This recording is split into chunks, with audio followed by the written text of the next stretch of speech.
پاکستان سے مشرق وسطیٰ کے لیے مزید 88 پروازیں منسوخ۔ کراچی سے دبئی، دوحہ، ابوظہبی، بحرین اور دمام کی 27 پروازیں منسوخ ہوئیں۔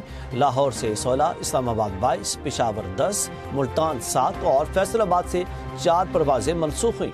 9 دن میں پاکستان سے مشرق وسطیٰ کے لیے منسوخ پروازوں کی تعداد 1400 سے تجاوز کر گئی۔ حزب اللہ کی سخت مزاحمت کے بعد اسرائیل کے لبنان پر تابڑتوڑ حملے، جم بحق افراد کی تعداد 294 ہو گئی۔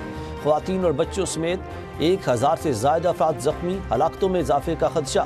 ہسپتالوں میں ایمرجنسی نافذ۔ اسرائیلی بمباری سے رہائشی عمارتوں، سڑکوں اور بنیادی ڈھانچے کو شدید نقصان پہنچا۔ جنوبی لبنان میں لڑائی کے دوران 2 اسرائیلی فوجی ہلاک۔ مشرق وسطیٰ میں کشیدگی کے باعث عالمی منڈی میں تیل کی قیمتوں میں اضافہ جاری۔ امریکی خام آئل $90.90 فی بیرل میں فروخت۔ WTI خام آئل کی قیمت میں 12.21% اضافہ۔ برطانوی برنٹ آئل کی قیمتوں میں 8.52% اضافہ، 92.69 فی بیرل میں فروخت۔